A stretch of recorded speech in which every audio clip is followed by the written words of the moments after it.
Selamat siang Pak Pipit. Selamat siang Pak Pipit. Mohon maaf mengganggu waktunya ya Pak Pipit. Jadi kami dan saya akan mengulik informasi dari Pak Pipit untuk pembelajaran saya juga Pak Pipit berkaitan dengan bagaimana Bapak Pipit sebagai pemimpin pembelajaran di SMP Negeri 7 untuk memutuskan satu kebijakan Pak Pipit. Nah, Pak Pipit tentu di sekolah banyak problem ya Pak Pipit ya? Ya, kalau dianggap banyak ya banyak, karena setiap manusia itu selalu dihadapkan dengan problem. Manusia hidup itu mesti ada problem.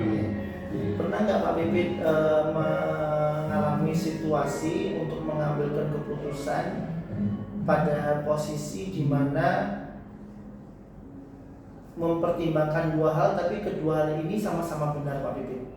Ya, itu memang pernah saya alami dan itu memang benar-benar berat apabila saya harus ini. Jadi saya juga benar-benar harus berpikir sangat berat apabila kedua hal itu benar-benar benar untuk mengambil keputusan. Ya. Terus itu bagaimana Pak Pipit bisa mengidentifikasi ini Pak Pipit?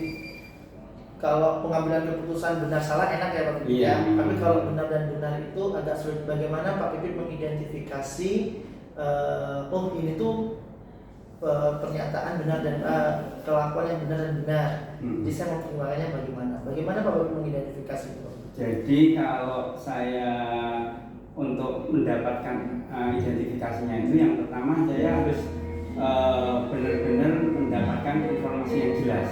Jadi informasi yang jelas itu dan itu harus saya dapatkan informasinya dari orang yang dari pihak pertama. Jadi saya nggak akan mengambil jadi seperti kasakus seperti itu akan saya hindari.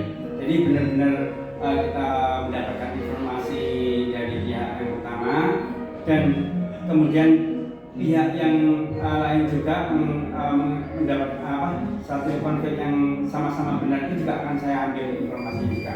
Nah, kemudian apabila itu berkaitan dengan kondisi kegiatan sekolah, jadi ada seseorang yang berhadapan dengan kondisi semacam itu, maka saya akan mengambil jalan tengahnya. Bagaimana bahwa ketugasan dia sebagai seorang guru itu benar-benar sebagai guru yang profesional dan tapi saya juga tidak akan mengabaikan dari sisi kemanusiaannya. Nah, jadi selain harus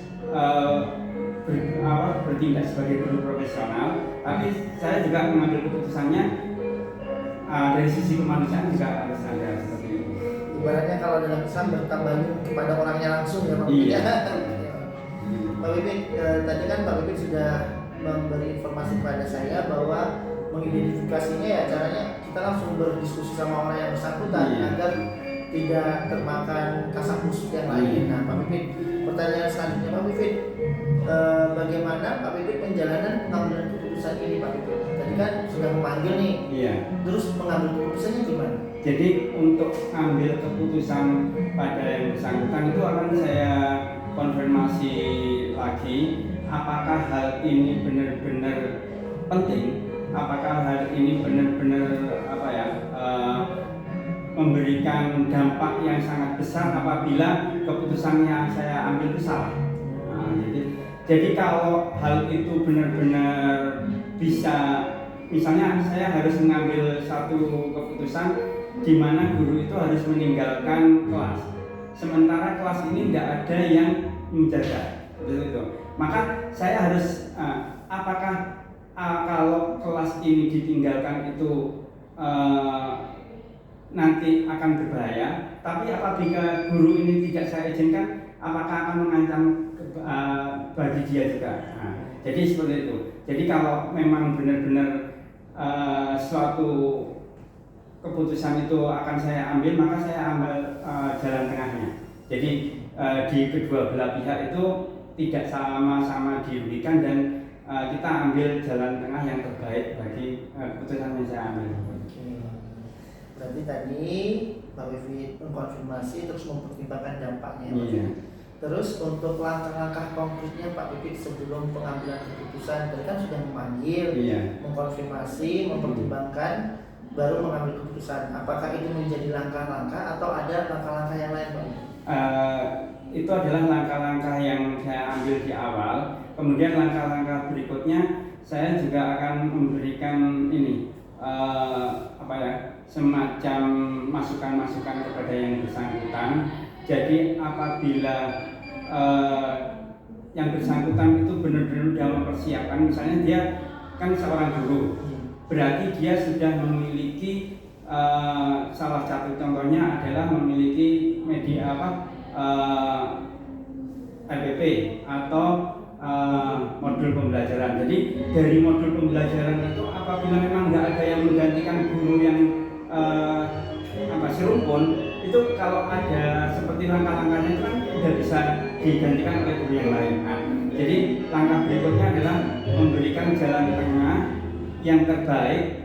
Itu juga akan terbaik bagi guru tersebut, terbaik bagi tugas yang ditinggalkan. Baru dari situ kemudian saya bisa memberikan keputusan bahwa ya saya akan memberikan keputusan kepada guru bisa meninggalkan kelasnya atau tidak. Dari ketiga langkah tadi, apakah itu menurut Pak Bibit sudah efektif? Apa perlu Bibit kombinasi lagi, Pak Bibit? Ya kalau menurut saya sih apabila keputusan itu diambil dari beberapa sumber itu akan lebih efektif lagi, dan saya akan mengkombinnya dengan minta saran dari teman-teman terdekat saya. Jadi dari saran-saran yang terbaik itu bagaimana apabila saya menghadapi hal semacam itu. Nah, dengan saran semacam itu insya Allah bahwa satu masalah kalau dipecahkan dengan banyak sumber, dengan banyak pikiran, itu akan lebih baik lagi keputusannya. Berarti Pak Bibit pernah mengalami seperti ya, Bibit ya? Misalnya ada problematika di mana guru tersebut meminta haknya, tapi ketika nggak dikasih juga Pak Bibit nggak salah gitu kan? Berarti pernah ya, Pak Bibit? Ya pernah mengalami semacam itu, tapi saya juga akan ini ya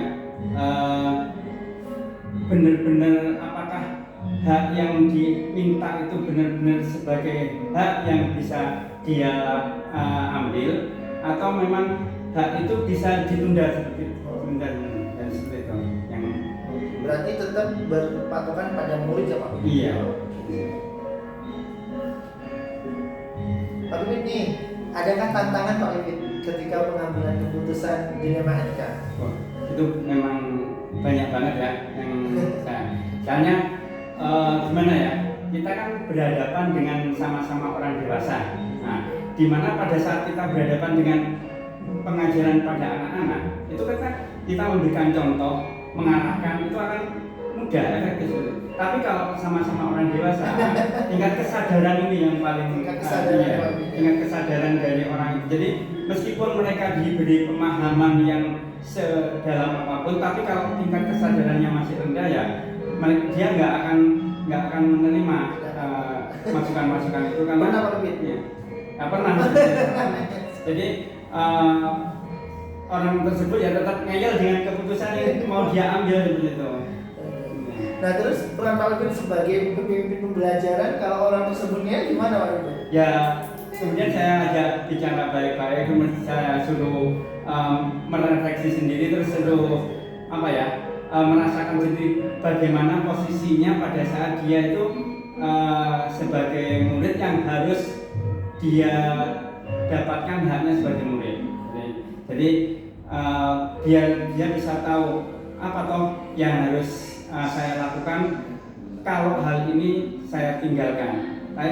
Efeknya bagaimana? Pada saat hal itu benar-benar nggak terlalu penting bagi saya, ternyata harus saya tinggalkan, ternyata efeknya akan berdampak jelek terhadap murid, maka dia kan bisa merasakan sendiri. Jadi untuk menumbuhkan kesadaran ya jalan terbaiknya adalah bisa merefleksi pada diri sendiri.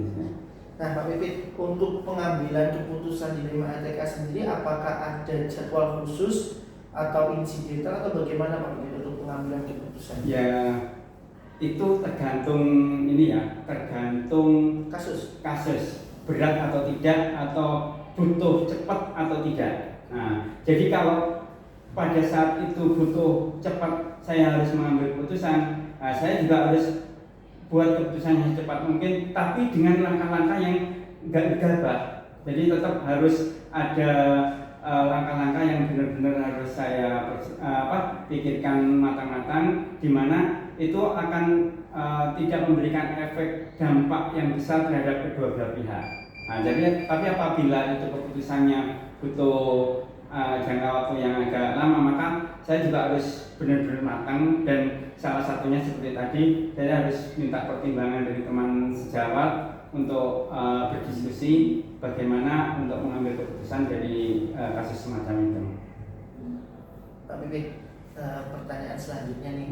Jadi kan Pak Pipit selalu mengatakan bahwa meminta pertimbangan kepada teman sejawat. Nah, Pak Pipit, kita masuk ke pertanyaan berikutnya, yaitu adakah seseorang atau faktor apa yang selama ini mempermudah untuk membantu Pak Pipit dalam pengambilan keputusan di Lema Etika? Ya, itu memang pada saat mengambil keputusan yang sangat berat, itu memang perlu diskusi dulu. Iya, diskusi, terutama diskusi dengan teman sejawat, teman yang bisa istilahnya bisa mendapatkan curhat yang hubungannya dengan pengambilan keputusan itu, dan benar-benar bisa dipertanggungjawabkan hasil diskusinya seperti itu. Nah, dari hasil semacam itu, maka otomatis nanti keputusan yang diambil itu akan bisa lebih baik lagi, karena dengan pemikiran-pemikiran yang saya dapatkan dari teman sejawat, maka keputusan itu akan bisa memberikan dampak yang terbaik dari kedua belah pihak. Kalau untuk faktor pendukung ada Pak Pipit? Faktor pendukungnya yaitu bahwa kita faktor-faktor itu contohnya ini, sifat dari yang saya cari itu teman-teman yang benar-benar bisa memberikan masukan-masukan yang baik dalam diajak berdiskusi seperti itu. Pak Pipit, dari semua hal yang Pak Pipit sampaikan tadi, pembelajaran apa nih Pak Pipit yang Pak Pipit dapatkan berkaitan dengan pengambilan keputusan di Lema Etika, Pak Pipit? Ya, pelajaran itu yang pertama bahwa dalam mengambil keputusan itu kita nggak boleh gegabah ya. Tuh. Yang kedua, kemudian kita harus benar-benar mendapatkan informasi dari sumber yang terpercaya, terutama informasi dari yang bersangkutan. Nah, kemudian adanya pertimbangan-pertimbangan yang nantinya untuk mengambil keputusan itu tidak merugikan kedua belah pihak. Nah, jadi dari situ nanti baru kita dari sini, maka saya bisa mengambil keputusan bahwa mengambil pelajaran bahwa dalam mengambil keputusan kita harus benar-benar berpikir secara jernih. Pertanyaan terakhir Pak Pipit, motivasi apa yang ingin Pak Pipit sampaikan bagi kami calon guru penggerak angkatan 11 Pak Pipit? Ya, motivasinya terus berinovasi, terus berkreasi, dan hadapi semua tantangan dengan legowo. Dengan legowo itu yang penting Pak Pipit. Iya. Pak Pipit, terima kasih banyak atas waktunya. Ini udah jam pulang, tapi Pak Pipit masih menyempatkan waktu untuk berdiskusi dengan kami. Semoga apa yang Pak Pipit sampaikan tadi menjadi amal jariah bagi Pak Pipit, karena ini akan bermanfaat bagi kami semua. Ya. Makasih ya Pak Pipit ya, matur suwun. Maaf ya Pak Pipit, ganggu.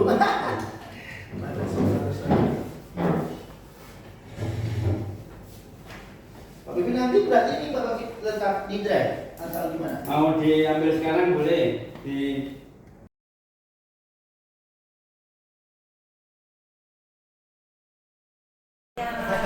Mohon maaf mengganggu waktunya sebentar ya Bu. Iya. Begini Bu, kami mendapatkan tugas dari Bu kita untuk mewawancari panjenengan berkaitan dengan problematika di sekolah. Jadi ya Bu ya. Bu, mohon maaf mau bertanya, Ibu pernah mengalami problematika di sekolah? Oh ya banyak sekali. Banyak. Iya banyak problematikanya ya. Untuk mengidentifikasi kasus-kasus yang ada di sekolah itu, Ibu sudah bisa menemukan mana yang etika, mana tunjukkan moral gitu. Bagaimana Ibu mengidentifikasinya? Ketika ada permasalahan-permasalahan dari guru maupun dari karyawan, dan harus membuat satu keputusan di mana ada dua hal yang sama-sama benar, itu kan berarti dilema etika. Ketika ada hal benar melawan yang salah, itu berarti kan bujukan moral. Nah, dilema etika dan bujukan moral itu banyak sekali terjadi di sekolah. Tidak cuma sekali dua kali, yang ini sering. Dan saya sudah bisa mengidentifikasi mana yang permasalahan biasa, mana yang masuk ke dalam dilema etika. Berarti problematika di sekolah agak kompleks ya Bu? Iya. Kalau jadi kepala sekolah sendiri Bu, ini kan banyak sekali problematika. Karena dalam pengambilan keputusan kan bukan berdasarkan asas kebermanfaatan kita sendiri ya Bu. Iya. Nah, bagaimana cara Ibu ketika mengambil keputusan itu Bu? Karena kalau dibandingkan nih nilai kebijakannya sama-sama mempunyai nilai kebijakan tadi seperti dilema etika kan, Ibu sudah mengatakan bahwa kalau dilema etika benar sama benar ya, bagaimana Ibu mengambil kebijakannya? Biasanya saya akan menggali dulu informasi dari yang bersangkutan. Misalnya permasalahan itu berasal dari guru, biasanya saya ajak guru tersebut untuk komunikasi, untuk berdiskusi, ya, sehingga nanti akhirnya itu ujung-ujungnya memang untuk mendapatkan solusi. Jadi modelnya pakai teknik coaching. Oh, berarti bisa ya Bu? Bisa ya. Jadi kita ajak ngobrol gitu. Jadi kan kesannya kan kita tidak menggurui gitu, tapi kita hanya mengarahkan saja. Kita menjadi pendengar yang baik. Sambil kita mengarahkan, akhirnya si guru atau karyawan tersebut bisa menemukan solusinya sendiri. Bukan saya yang memberikan solusi, tapi guru tersebut yang menemukan sendiri. Oh, berarti saya besok gini saja Bu, gini misalnya. Karena nggak Bu, ketika Ibu sudah melakukan penerapan coaching dalam pengambilan keputusan dilematika, guru mencari solusi sendiri, tapi udah ditunggu-tunggu nih, tapi gurunya nggak nemu-nemuin solusi gitu, gregetan nggak Bu? Ya memang gregetan juga gitu ya. Ya mungkin kalau sudah seperti itu ya harus diarahkan, artinya misalnya dipancing dengan pertanyaan-pertanyaan. Misalnya ini tentang cuti ya, misalnya tentang cuti. Mungkin pertanyaan saya kira-kira nanti bagaimana ya siswanya? Ya. Kalau cutinya sampai 3 hari nanti siswanya yang ngajar siapa? Misalnya. Kira-kira ada nggak komplain dari orang tua? Seperti itu kan kemudian menimbulkan bahan pemikiran. Oh iya ya.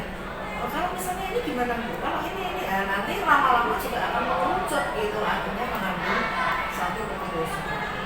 Berarti bisa saya ulang kembali Bu, langkah-langkah yang diambil dalam pengambilan kebijakan atau keputusan yang pertama mencari informasi, terus mengajak guru berbicara dengan metode coaching. Apakah ada langkah lain Bu? Misalnya seandainya kan sekarang guru banyak nih Bu. Ya. Kita sekalian ngobrol ya Bu, karena guru ini kan kerjanya bukan hanya ngajar, bukan hanya PMM, tapi disibukkan dan diwajibkan menjadi pembelajar sepanjang hayat. Nah, sehingga kadang-kadang kan emosi seorang guru kan juga nggak stabil ya Bu. Ya. Nah, kadang-kadang guru ada yang bisa diajak bicara nih, kadang-kadang guru ada yang nggak bisa diajak bicara nih, pasti gitu kan. Nah, cara Ibu untuk menerapkan strategi lain ada nggak? Kalau kami ya tetap saya berusaha tetap mencari waktu yang pas gitu ya antara saya dengan guru tersebut. Kalau memang gurunya sedang sibuk, mungkin saya cuma tanya aja, kira-kira kapan kita bisa ngobrol gitu. Cari waktu yang pas dulu, yang klop dulu waktunya. Terus ketika sudah ketemu waktu yang klop, kemudian kami diskusi, kami ngobrol gitu. Memang bukan hal yang mudah gitu untuk mengambil keputusan pada saat itu. Jadi memang ada beberapa artinya gini ya, ketika ngobrol itu nggak langsung menemukan satu keputusan, tapi bisa jadi ditangguhkan dulu, nggak pada saat itu, tapi mungkin besok ya, karena saya harus belajar lagi misalnya tentang aturan-aturan yang berlaku. Misalnya mungkin saya perlu cari informasi dengan browsing, cari permennya seperti apa, cari aturannya seperti apa, atau tanya ke bagian kepegawaian, atau tanya teman dan sebagainya. Itu artinya belajar dulu. Jadi saya tidak langsung mengambil keputusan, tapi saya mesti belajar dulu. Nah setelah belajar, baru itu saya jadikan modal ya untuk pengambilan keputusan. Itu yang ditangguhkan. Jadi memang ada beberapa hal ya. Artinya ketika mengambil keputusan itu yang pertama bisa secara langsung. Begitu guru menyampaikan permasalahan, saya langsung bisa mengambil keputusan. Yang kedua, perlu saya tangguhkan dulu.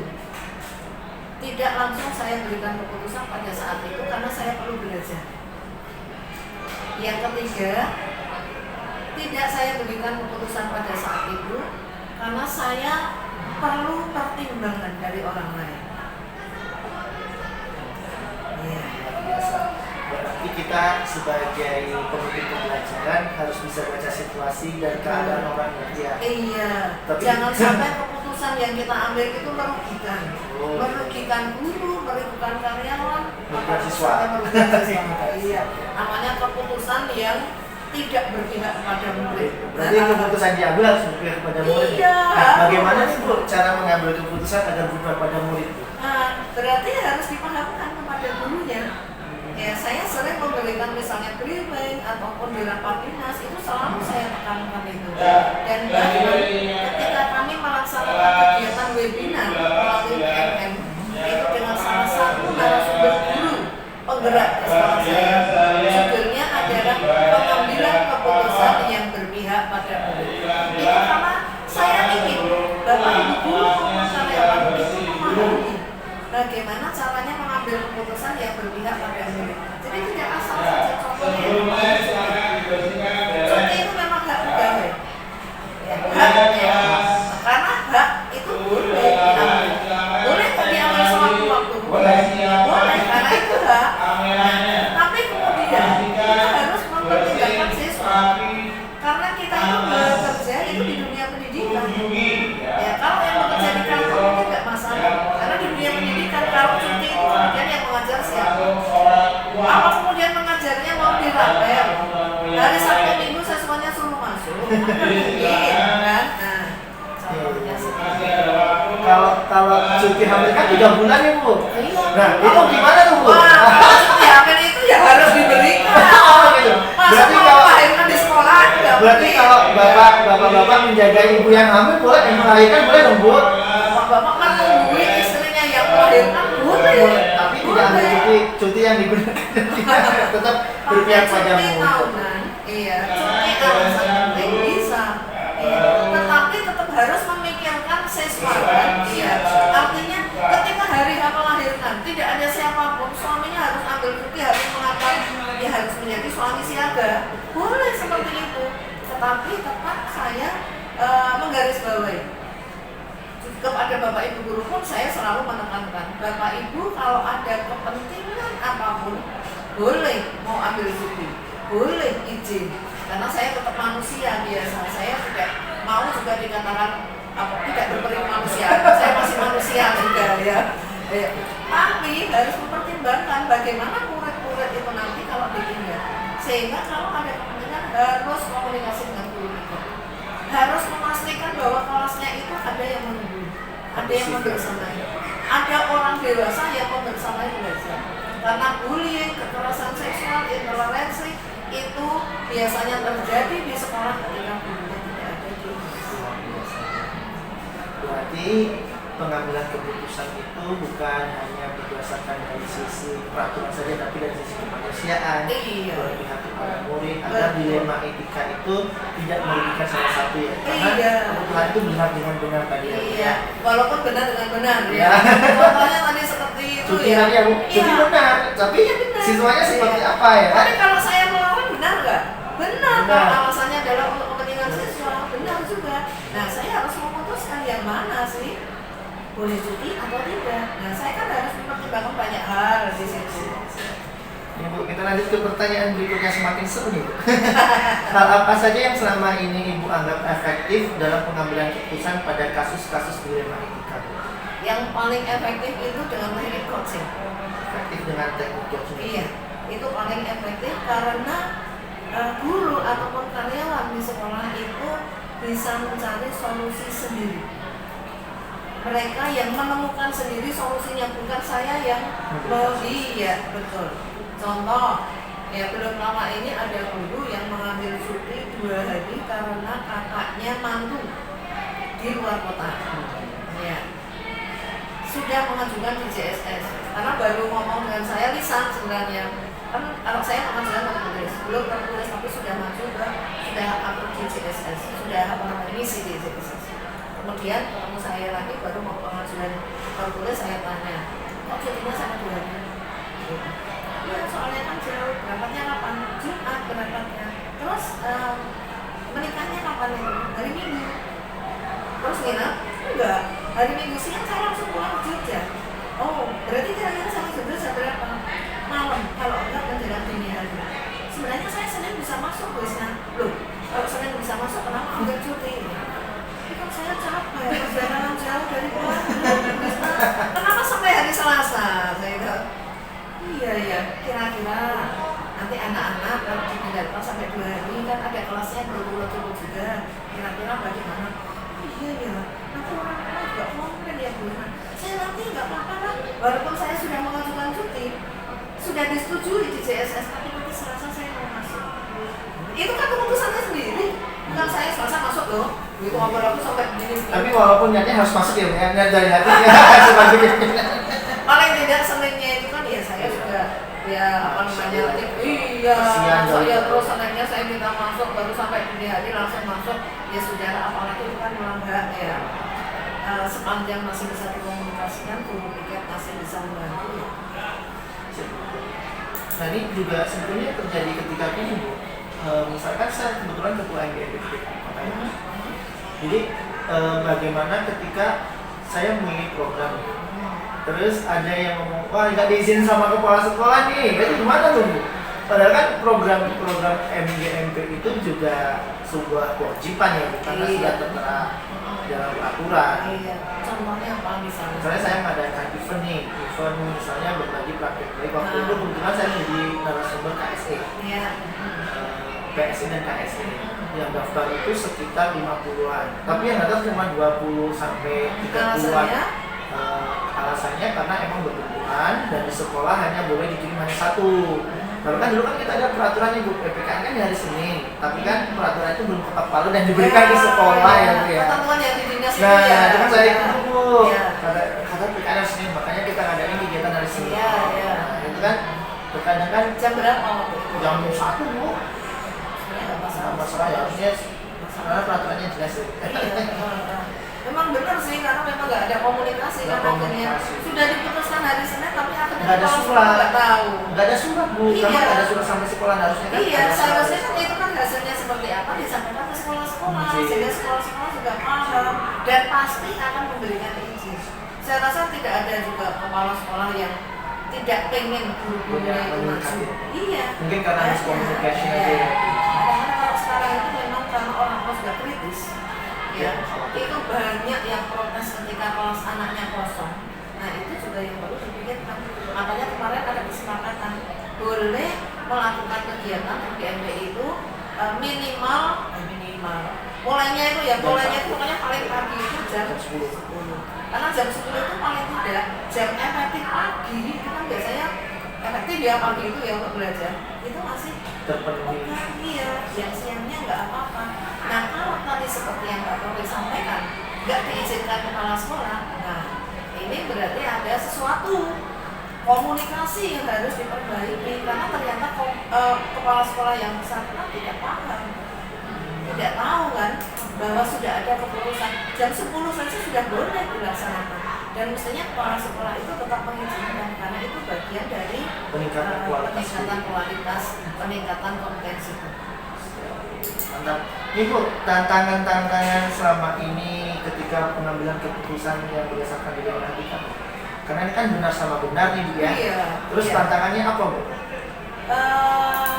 Apa ya berarti tantangannya? Hambatan itu ya berarti maksudnya ya. Ya ketika 2 hal itu mungkin kalau ditimbang sama-sama beratnya itu kan berarti untuk memutuskannya kan susah ya. Nah seperti itu. Jadi tantangannya ketika 2 hal yang benar itu ketika dilihat bobotnya itu sama. Artinya kita kan harus mempertimbangkan faktor-faktor ya, berbagai macam faktor yang positif negatif. Itu positifnya juga sama, negatifnya sama misalnya. Di situ kan agak susah untuk memutuskan. Nah, ketika saya mendapati satu permasalahan yang seperti itu, berarti saya perlu pertimbangan orang. Kalau saya memutuskan sendiri, itu saya khawatir kalau saya salah dalam memutuskan. Ketika subjektivitas itu ternyata melebihi, itu kan mungkin jadi apa ya, emosional dan sebagainya. Itu nanti mempengaruhi hasil keputusan yang mungkin tidak pas, mungkin merugikan yang bersangkutan, merugikan orang lain. Maka saya perlu pertimbangan dari orang lain. Biasanya saya minta pertimbangan wakil kuasa. Berarti tantangannya bisa saya klarifikasi ya Bu. Tantangannya adalah ketika kasus ini sama-sama mempunyai positif dan negatif yang sama, untuk memutuskan itu emang perlu waktu dan perlu pertimbangan orang lain. Ini Bu, tadi sebenarnya udah dijawab sih untuk pertanyaan selanjutnya berkaitan dengan apakah ada waktu khusus untuk pengambilan keputusan, bagaimana strategi pengambilan keputusan. Tadi sudah sampai jelaskan bahwa ada 3 ya Bu ya, ada ketika diputuskan waktu itu, terus dijeda terlebih dahulu untuk dikirimkan, dan dijeda ketika perlu informasi lain dari orang lain. Betul ya Bu? Oke, kita lanjut ke pertanyaan berikutnya. Bu, adakah seseorang atau faktor-faktor apa yang selama ini mempermudah atau membantu Ibu dalam pengambilan keputusan dalam kasus-kasus di luar kita? Kalau untuk orang-orang tertentu tadi mungkin sudah saya sampaikan ya. Saya wakil kepala sekolah, ini yang membantu saya dalam pengambilan keputusan, terutama untuk keputusan-keputusan yang saya tidak bisa secara langsung untuk memutuskan ya. Kemudian untuk hal-hal yang terkait dengan masalah kepegawaian, itu biasanya saya juga akan menanyakan informasi di bagian pegawai. Misalnya tadi tentang cuti itu ya, aturan cuti itu sebenarnya bagaimana sih? Sekarang ada perubahan aturan seperti apa? Jangan sampai saya ketika misalnya ada guru yang mau cuti kemudian saya melarang, tetapi saya tidak tahu dasarnya, gitu. Atau memperbolehkan tetapi merugikan sekolah, merugikan siswa dan lain-lain. Dari semua hal yang telah Ibu sampaikan, kira-kira pembelajaran apa yang dapat dari pengambilan keputusan Pembelajarannya itu sebenarnya ya banyak sekali ya. Pembelajarannya adalah saya belajar lebih mengerti ya Bu ya. Iya, saya mendapatkan banyak pembelajaran tentang karakter. Ternyata karakter orang itu berbeda-beda ya. Ada yang mudah untuk diajak diskusi, ada yang alot, ada yang harus begini begitu. Kemudian saya juga belajar bagaimana menghargai orang lain, belajar bagaimana menjadi pendengar yang baik, belajar untuk bersimpati, berempati, bagaimana memposisikan diri saya menjadi orang lain. Ketika saya berada di posisi dia, kira-kira kesulitan yang saya rasakan apa? Sehingga saya bisa merasakan ketika saya ada di posisi seseorang. Sehingga harapannya kan kemudian bisa mendapat keputusan yang tepat. Jadi saya banyak sekali belajar. Pembelajaran yang luar biasa, terutama di melihat karakter seseorang yang dulu kalau kita sembarangan aja pengambilan keputusan tanpa melihat karakter seseorang kan kasihan juga kita ya Bu. Iya. Bu, terakhir Ibu, Ya. motivasi buat saya Bu untuk agar lebih belajar lagi Bu. Motivasi untuk calon guru penggerak. Guru penggerak itu luar biasa. Pembelajaran di dalam pendidikan guru penggerak itu juga luar biasa. Yang penting adalah bagaimana kita bisa menjadi menjadi guru penggerak yang sesungguhnya. Tidak hanya tergerak tetapi mampu bergerak dan menggerakkan lingkungan di sekitarnya. Dan kalau nanti lulus menjadi guru penggerak itu bukan berarti selesai. Karena justru ketika dinyatakan sebagai guru penggerak itu adalah langkah awal untuk menunjukkan dedikasi sebagai pendidik yang baik untuk bisa berkontribusi terhadap pendidikan Indonesia. Iya, terutama di SMP Negeri 7 Jogja. Doain ya Bu ya, semoga apa ilmu yang saya dapat bisa bermanfaat. Tujuannya seperti itu. Ibu terima kasih banyak, mohon maaf sekali mengganggu waktu Ibu. Semoga apa yang Ibu sampaikan menjadi pelajaran yang buat Ibu, karena Amin. semoga bermanfaat untuk saya. Ibu terima kasih banyak. Iya, sama-sama. Ya, iya Bu, saya mati dulu.